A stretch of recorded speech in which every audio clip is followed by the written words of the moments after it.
কেন মাঘ মাসে এই গ্রামে ব্রহ্মদৈত্যের পুজো করা হয়? নমস্কার বন্ধুরা, স্বাগত আমাদের চ্যানেলে। সম্পূর্ণ তথ্যটি সংগ্রহ করা আপনাদের কাছে অনুরোধ, ভিডিওটি আপনারা সম্পূর্ণ দেখুন।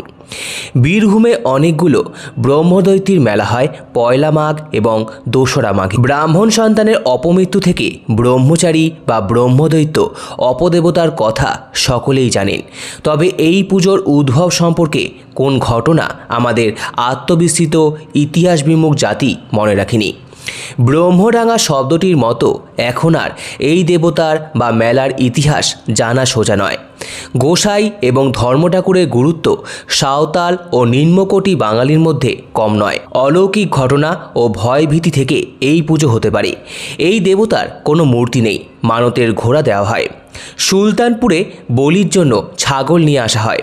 অনেক জায়গায় হাঁস মুরগিরও বলি হয় এবং দেশি মদও নিবেদন করা হয়।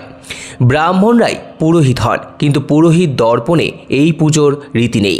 বর্ধমান ভেদিয়া সংলগ্ন পাণ্ডুরাজার ঢিপি এলাকায় যে সমস্ত বৌদ্ধ ভিক্ষু বা সন্ন্যাসী বাস করতেন, তারাই কোনো বিপর্যয়ের সম্মুখীন হয়ে এদিকে ছড়িয়ে পড়েছিলেন এবং তারাই ব্রহ্মচারী রূপে পূজিত হয়েছেন।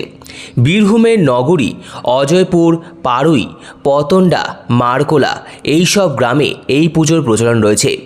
অনেক জায়গায় মাঠে চাষ করার আগে চাষিরা এই দেবতার পুজো করেন। ব্রহ্মচারী নাকি ধান চুরি হতে দেয় না। ব্রহ্মচারীর ভয়ে ধান কাটার সময় সাপ বা হিংস্র জন্তু জানোয়ার আক্রমণ করতে পারেন না। সুলতানপুরের ব্রহ্মদৈত্যের অবস্থান মাঠের মাঝখানে নিম গাছের তলায়। জানা গেছে বেশিরভাগ ব্রহ্মদৈত্যী নিম গাছেই আশ্রয় নেন। বীরভূম সহ আমাদের রাজ্যের নানা জায়গাতে ব্রহ্মদৈত্যের পুজো হয়। অপঘাতে মৃত্যু হওয়া ব্রাহ্মণের ভূত ব্রহ্মদৈত্যেরই পুজো হয় এই সকল জায়গায়, যার মধ্যে সিউড়ির কাছে অবস্থিত বড়গ্রাম অন্যতম।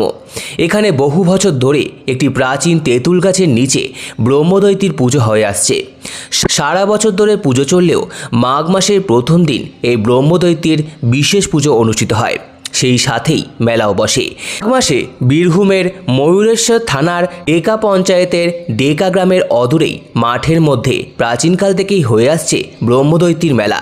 তবে এই মেলা শেষ হয় সন্ধে হবার আগেই। তারপর কেউ ওই মেলা প্রাঙ্গণের কাছে থাকে না। মেলা মানেই মিলন ক্ষেত্র, আর এই মিলন ক্ষেত্রে আগমন ঘটে বহু দূর দূর থেকে ভক্তদের। এটি সাধারণত ডেকার পাড়ের মেলা নামেই পরিচিত। বাবা সন্ন্যাসীর পুজো উপলক্ষে একদিন ব্যাপী এই মেলা গ্রাম সংলগ্ন মাঠের মধ্যে সকাল থেকে শুরু হয় আর সন্ধে ঘনানোর আগেই শেষ হয়ে যায় মেলা। লোকমুখে শোনা যায় ব্রহ্মদৈত্যের কথা ও কাহিনী, যার ভয়ে এখানে শঙ্কিত মানুষরা। এখনও রাত্রি হলে মেলার ত্রিসীমানায় যান না কোনো মানুষজন। গেছে বহুকাল আগে নাকি কোনো এক জনৈক নিজের সাহস বড়াই করে রাত্রি কাটিয়েছিলেন, কিন্তু সকাল হলেই স্থানীয়দের চোখে পড়ে ব্যক্তির মুখে রক্ত উঠে মারা গেছে। আর তখন থেকেই রাত্রি হয়ে আসলে সেই মেলার ধারে কাছে যান না।